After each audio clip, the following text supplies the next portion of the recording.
DJ Holy. Yes, Evangelist Mamuka Seyab. Mamuka Seiko. Ya, tamuka Mamuka. Hey, voice ndoro wadza nekutaura jeni. Ya, nezuro mamuri busy. Ya, baba kashata. Papa kaipa, but at least we played our part. Ya, ite dziri shungu dzokuti nyika yedu inake saka nongochimaya mayo zviri kufambawo mushe. Yes, I want this also chaiso. Right, zvakamira seya. Hansi kone mweya. Pamwe pacho atidi kuti tise mweya pausipo kana uripo as we be talking taura kuti Mwari aringa achiti zvakati. But we just speak zvinhu zvatiri chianalyze nokuona nokushandisawo the sixth sense yatakapawo naMwari yekuona zvinhu kuti kana how visionary are you unoona sei. Inini nezuro I was not impressed, especially ndichiona macharacters akaita sana Saruwaka vachinzi ndiwo ari kumaita zvinhu paground. Baba, that man, we are not against the man, we don't hate the man. You understand? But the man anema nyaya yakaita iri munhu achiri mujera anonzi nyoka yamabhuni. And the way how we hear kuti akatodya mari yenyoka yamabhuni, but he never come to apologize for public. DJ Ole atirambe kuti as human beings we make some mistakes, we make some errors. But munhu arazo akaita a genuine error, munhu anozodzoka achi-apologize. Nditi kuti no, I'm sorry gentlemen, ndakazongobatwawo zvakadai, but I will make it up for him or to see kuti zvofamba. But that guy never apologized. He never agreed. Zvaiti kuti ateri nyaya dzisina basa tikufamba nerevolution. Zvanyuka mabhunda atomboziya takuta zverevolution. And from nowhere he just came up. Vaakutange iwo ma-commanders ema-revolutionary background. Zvokuti vanhu vakasiyana madzibaba eshanduka anoziva kuti ane ma-advisors here murume uyu because is the character yatinotrasta kuti murume uyu amira because akanoramba mota akaramba zvinhu zvakawanda akaramba akamirira vanhu achidefenda vanhu anayo the zeal yokuti nyika zvakanaka. Is a fighter, is a very resistant man, but sometimes if you doesn't use wisdom in the way you're doing makarata sana Saruwaka vaya nyoka mabhuna ari kunzi ari mujeres because of such people like him. And they play a very big role nanagamba akwe kumake sure kuti nyoka mabhuna abude mujeri andoazona mani. Saka uzona munhu akadaita paground ende vanhu vakadasana madzibaba vachitrasta munhu akadaro. Isusu takada tine masuspicions edu. Remember I used to tell you kuti some of us we are visionaries. Let's go address yageza. Right. Mauyu paakaiswa mademo aya kana vechikoro fanwa nyora ma-exams avo. Andidika. It's another aspect of timing. It was very wrong on that occasion. No matter chida nyika iri pati vana vari kunyora chero zvinhu zvikunyora zemusekedu yadhakwa but at least vari kunyora. Then number 2 yakaiswa pa the Friday, the last day conference. Izvo zvinhu zvakatanga kutiudza kuti mademo aya I don't think they were genuine. I don't think this mademo they were sincere. Akabva pamoyo kuti nyika ida kusunungura. It was like a pawn yakangotambwa like katsoro kakamove yekuti kana ZANU-PF nema-resolution yaaita kuconference yavo yokwamutara vachida kudzinga Chiwenga. It was like a joker yanga yakaiswa paside kuti mukangodai so tichatukanda joka uyu andowazona. So it seems like to them it's a game. You understand? To them it's a politics which is not because ndarakeza zviro kabuda address yakashatisa vakachitaura kuti we talk tendai the demos were progressing zvafamba zvakanaka, but utarisa paground hapana vanhu vakabuda, vanhu people they never came the way we wanted them to come. Hapana, in fact vanhu it was like business. Hatingati as usual, we do not take statement propaganda yevarakashi neZANU-PF nezviganana. It was not pane vanhu vasina kuvhura mashop nezuro was a fear of kuti zvazvakamira sei, but kuuya uchiclaima victory pachinhu chakadaro zvoreva kuti purpose yake yaari kuclaima ndeyekuti they managed to put a hold kuzvigananda naED kuti whatever agenda yavanga inayo, and agenda tayangonzwa ndeyekuti they want to chase out General Chiwenga, which Mudhara Whitehead clearly stated out, very clear kuti they cannot, because the resolution of conference I see you but kana zvakona ndovazomdzingaka is just to go there to make him powerless. This is what Mudhara Whitehead said, and you just the truth. Saka it means kuti these guys they never called that mademo in purpose kuti nyika yedu isununguke. No. That's why I told you, as long as zvinhu zvikaitwa zvine deception mukati, God is not going to allow them. This demo yeleka unit, yeleka spirit of purpose. Yekuti apana madesk. Alright, what is so difficult? If these guys are very serious with the demo, who advise them, ngagare pass. Like what happened in 2017. In 2017, Baba, when Baka managed kujutwa, we have managed to be manipulated and blinded by SANU-PF. As the last payment, why it happened? There was a purpose of unity. They promised a lot of promises. And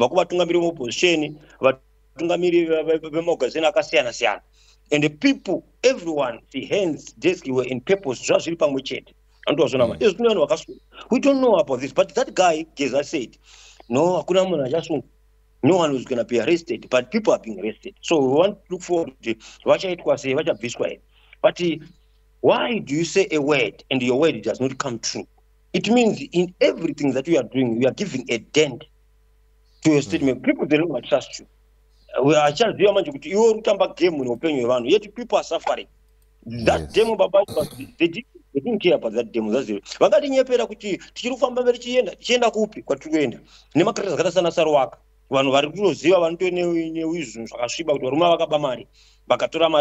They never even apologize. At this kuramba isuti munhu anoita mistake, but kana munhu auya akapologize, but kusapologize kutudza kuti you know what you were doing. We know what you were doing. Saka mfunga sana vakavasingazvitari papera asina kusungwa. Ivo vana madzibaba eshanduko, I hope haana kuzoita ungojaji kapese vechibhubu. Unoisirwa poison nevakomana vanenge vari because vakomana agenda vari kuinzwisisa. We don't understand them. Havana kumira pachikwadi. It was nyuka yemabhunu tikati nyuka yemabhunu inofamba vanhu vakatorelax akapeta maoko. Kusanganisira imati joni makapeta maoko muchingati nyuka yemabhunu iri kufamba. Nyanasaro waka tikazozona papa kuti atori maperi. Akapfeka makushi emakwai. They are pretending to be angels of light, the angels of darkness. So from those things, the guy never apologized. Atisukushora varume atisikuturamba kuti isusu tikuda unity mukati, tikuda liberation mukati menyika yedu, tikuda unity kuti batane party. Atifanira kubatana nevanhu vane wrong mentality. Atifanira kuisa vanhu pamberi, vanhu vane mahistory ka, atikuziva kuti vanhu vama pese panenge pane mari. Zvamusiri vanasaro vakapane mari dzavanga vakapiwa kuti vaende paground. Kuenda paground kungovhara but kungoti rasikuti ozonzi amari makati paraka zvakati kuti vakomana vangorova mari, which is not. And why vachida kungohaka zvinhu zvese? Why vachida kungohakira everything chaita vanhu vamhanya mberi vazvimaisa mberi vakutosvika vakutotaura zvakati, which is very disappointing. Even maovheti chacho has united. Maovheti acho they are disorganized. Atisi kunzwa vanogara anokusi vaitaura kuti atisi kunzwa. What is so difficult? Kana varume vaya vari serious on Chiwenga, right? Look at General Chiwenga. Vanhu they are busy trying to invite a demonstration kuti abvise ED. Chiwenga ari kuapia paconference akapfeka t-shirt ine face ID. What is that? Zvinorevei kwatiri isusu kuti iwe uri kupinda mamwe mazuva ese anga akuuya akapfeka t-shirt isina face ID asina scarf, but right now where it matters most day rakadaidzira ouya iwewe wakapfeka face yemunhu wauri kuti ari behind zvikanani. What does that mean?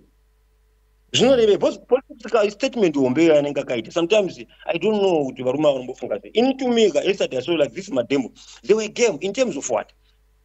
Havanogara pasi nemaopposition. They never sit down nachamisa. They never sit down nevanhu vari kuda kuti nyika yedu ite zvakanaka. They never sit down even teachers. Right, this is what we are planning. Vanhu zvikuru vakaenda kumabasa, vanhu vakaenda mabusiness. Why? It's because these guys, they never meant it to be a demonstration. To them it was a success. How? They didn't want ED kuti vaite plan yavanga vainayo pamusoro paGeneral Chiwenga, so that ivo vachibhaya more time. Tosvikepi tichishandisana nazvo zvakadai so. Tomorrow whatever, zvinhu dzarakeza kuti achiadresa vanhu apa ndokutaurira chokwadi. If today if nothing happens, mundaraunda yavo achiadresa vanhu, I don't think people will listen to you anymore, because they don't mean it. People are suffering. People are desperate for change. Ivo vari kuuya vachiita politics, vachiita magames avo political games, political porn. Saka people yesterday mademo ezuro akashandiswa sepolitical porn. Mapons ekuti right, tinoda kuita kajoka kedu aka kuti vana ID vaseta up midzi vanoda. They managed to win. Kana vana ID zvochoka veda kudzinga Chiwenga nezuro kana kumuita ashame, they managed to win. They managed to win kuti Chiwenga akabaya time. But at the cost of what? Of the suffering of majority of Zimbabweans. Yeah. These gentlemen, they must start to be serious and to be sincere about our country. They must stop playing politics. As I told you, God is going to liberate our country. 2030 is not going to go there. I know people, they don't want to hear this. They want to say, God, how? Nothing is impossible with God. In any one thing I can tell you, TJ, there is no mosquito that will cure malaria. What am I saying about that? We cannot find a true liberation of our country who are part of ZANU-PF, who denounce ZANU-PF. ZANU-PF, yes, we want ED and Skananda gone because nobody for number 1 list. But never have number 2, 3, 4, 5. Because ZANU-PF is a system. This system needs to be dealt with completely out. So when I get so far, they want to get rid of ED, they want to get rid of Skananda, but they want to keep the system of ZANU-PF. Those who find that very difficult, but play politics in your opinion. This is one of our even to them is saying political. Yabudirira saka anondudza kuti time yakadresa akasina kuzwa kunkurikire vanhu vasungwa orati toti angasina kuzwa vakazosungwa late. Why not come and address Manheru? Why come and address achitaura kuti nemakomeni asungwa so achipa update zvafamba sei? Ani ndiari commander wacho ari kutaura spokesperson wemadhemacho. You are the one wakadaidzira. Why not come kana half 8 Manheru uchidaidzira kuti no kune vanhu because tamba takasvika half 8 Manheru vanhu isonga kutoziva kuti pane vanhu vari who have been arrested and the check system yavanhu vakasungwa vese vanhu veopposition. Ucheck tasama sawa vanhu veopposition vanasaro waka vari safe. Vamwe vese atiziva na Traore vaingonyepa maybe vanagara vambotombouya futi. He was not even in Zimbabwe. They are playing with people. They want to use people kuti General Chiwenga chingoti gudu. Isusu we are not against General Chiwenga. Tiri a GNU or a national transition government vachisolva ma-problems arikuita kuti Zimbabwe idhakwa. Zimbabwe iri kudhakwa nenyaya iyi. Haisi nyaya yekuti Zimbabwe kuda ma-elections. Kana daona kuti maZimbabweans vanonoka kubatira zvinhu. MaZimbabweans vari kuti ma-election achari kuti anoita bhozi asisolva chinhu. Vana Chiwenga vari kuti vana ED vanoita 2030 varikuda kubvisa ma-elections. Saka let's defend the constitution. Fine. Vana Chiwenga vari kuti varikuda 28 pete ma-elections. But at the same time, nyaya yemaZimbabweans haisi nyaya kuti ma-elections havasi kuda. MaZimbabweans havasi kuda ma-elections aya ari kurigwa. But vana Chiwenga, they are not saying anything. Vana Geza are not saying anything about the reforms. They are not saying anything. They are just quiet. Why are they not taking people board? ED is claiming himself to be a constitutionalist. But we know he's not a president because of constitution. I'm not voting on anyone. Akauya zveginya ipapa zvira kuti vana Chiwenga kana take over kuna ED vada take over from munhu akatora zvinhu neginya iye anorepresenta anenge ari ginyawo futi pazviri. Why can't he come? He must withdraw from ZANU-PF and start to join vanhu if they are serious about this. Kwete zvokuti vari kudadzira madhema anouya akapfeka kasheti kane picture yaID mazifesi mazihombe kudai kutasa right kuda zifesi raID kuleft kuda zifesi rake zvimumerera zvinoreva izvozvo. Vouya votaura mumwe statement. The statement, the words of Chiwenga, they are okay, but the body language and the action is not okay. That direction, but you are going to indicate right. Oh, what is that? Yeah, total right, fine. I will play a game of politics, but he knows what is happening now. He say no. Saka, watching one day, why are they still hiding? What is it? Yeah, we don't need the election in 2028. That's the truth. We need the election with reforms first. But when they are pushing for my election in 2028, which is a candidate. So we keep a system. We take a start for no, this one this is my genuine code. I can go die to fine. They never contact you. They never contact anything. Friday. How can you do that? Ona katozara ipapo iyo ngadaidzira demo tonzi mangwana handi demo inotonzi usiku maisa vanhu venyu wotodaidzira demo kuti mangwana tiri kuita demo kana kuti wotodaidzira kana kuti unoita address yako waisa zvoru zvako handigona kutoziva waisa address kuti right waisa uya notification yekoling yako kuti mangwana ndine notification yakakosha munhu wese tenga data mademo mangwana kuseni apa ikutu parudaidzira mademo yo vanhu vatozara painotiswe kudhara usiku wacho vanhu vatuta vatozara kudhara mapolisa vanosvika pane vanhu kudhara tasi ndinoita vanhu vari serious kwete zvavari kutitira zvokuti kwai unotidaidzira musi wemonday kuti nemafriday nouya tichaita madhemo vaingoanaunza zvaizvo kuti ZANU-PF they were telling vana ED kuti if you want to do Bobo Rain amda buda tina joka wedu atakasa pasai saka vari kuyuza vanhu semaponds, which is not good, which is not correct. People are being arrested, people are suffering, which is not correct. So TJ they need to come and apologize to us. They apologize lakabamaridza nyowa mabhunu achiba kudhawa kakapfeka kahetu kunge muzulu ari South Africa achidla mari ari mupower. We don't know what they are fighting for. We don't know what they are coming for. And the petty nevanhu vakasunga vacho anenge opposition sekusunga sunga vanhu vari kusapota vana general vana kudukuni. Why is my MPs, my former MP angakusaidi opposition? Iwo madzibaba eshanduko yawo anofa angwarawo mudhara yawo inda atanga kachejera wani unoramba idhira nevanhu vakanyudzana vakawanda ende vanhu vanenge varipo ndivana gamba azvinoti maupdate esaiswa nezimusoro mukuru iri isara wakandeyamutumira because gamba kwenda they never even exchange anyway gamba ngaramba chidefender they know each other. So this is the game plan. So Zimbabwe, we're not ready for this. If you're still ready chata sopa totanga kufunga zvinhu tichiona kuti apa toda kuitwa sei apa toda kuitiswa. People we need to calculate. And the Zimbabweans, I beg with them, learn to hear voices in the middle of confusion. Kote kuti amuda kuudzwa ndo zvanoda kuudzwa. To the prayer mademo ska Friday, people never wanted to hear any voice. Right or no varume. Check out my red flag side. They didn't want to hear. They wanted to hear let's go, New Zimbabwe. No. We cannot lie to people. We don't want lies. People, they need to be told the truth. Sometimes the truth is bitter. When it is true against it, so when it is said against your outcome, but let's learn and listen to that. Let's continue to pray for our nation. Let's fight for our nation. A unity of purpose in Zimbabwe. As I saw,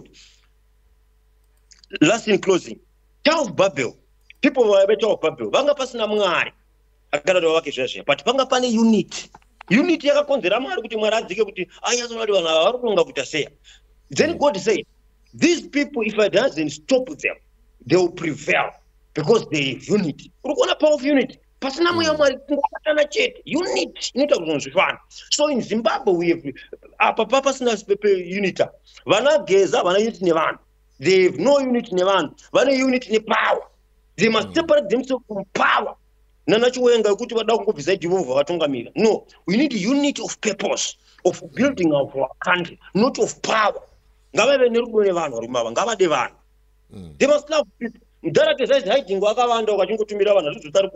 don't know where he is. He's under protection. And the people who are still wisdom, but declare as no protection. Saka he's trying to defend himself. Can a very serious? Ngavatore vanachamisa. Vatore vese vanhu varufunga vashandisa like makomanda. Vawaisa kuna mdharageza ikoko. They announce nyama demonstration vari kwese ikoko.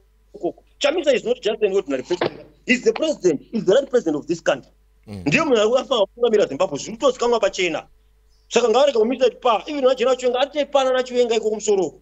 Ndokwaari koko saka afanga kumisa pa level rana mdharageza. Mdharageza is just a mauveti nema spokesperson. Atushamba mdharageza zvinhu zvakanaka. But the way how he's doing it, we are continuing to have my suspicion each and every day with him. Because apa vakashandisa vanhu angasiri mademo vakashandisa vanhu kuti chiwenga vativende chiwenga kuconference kuti maplans ane ZANU-PF vasabudirana naID, which is not vachibaya time, which is not saka mangwana achasumudza vanhu sei, because all this one vari kupa ZANU-PF mileage and vari kupa vachipa vanhu fear more and more kuti we cannot crack this, we cannot crack this. We can break it with the spirit of unity. These people, they must stop this issue of using people. We are sick and tired of ZANU-PF game, blah, blah, blah. Yes, we don't want it to go 2030. And God will raise another plan for us to stop him from going there. But this way they are doing with vanoshandisa vanhu vachinyepedzera ngavarambisa 2030 vachitamba mapolitical game avo makadhi avo varamba vachitamba, which is very bad. Thank you, DJ. And Rotenda Evangelist, thank you very much for your time. You are welcome. Tinoona matatu naramba vachita tichinga maramba chipindira mukati mesituation yedu kusitara Jesu. Thank you so much. Thank you. Bye. Right, mazvinzwira Evangelist Bullet vachitaura maonero, mafungiro zvinosiyana. Ndosaka ndichigara ndichitaura kuti chitubu ichi chitubu chenyu, chitubu checontent, chitubu chakavhenekwa chikaongororwa nana mazvikokota kunzi chinongopakura content yakanaka, content iri clean, content yakachena, chisina kwachinorerekera, chisina wachinoshora, chinongouya nechokwadi sezvachiri. Saka kana uchidawo kutaura pachitubu, uchidawo kusheyawo zvaunofila kuti inini dai nyika yeZimbabwe yambonzwa zvakati, namba dzangu ndo dziri paskrini idzo, ndibate ipapo, then toita sei tokurukura. Handiti kaESOMI DJ Holly and the rest of the crew behind the scenes. Tuti bye for now. Let's meet in the next video.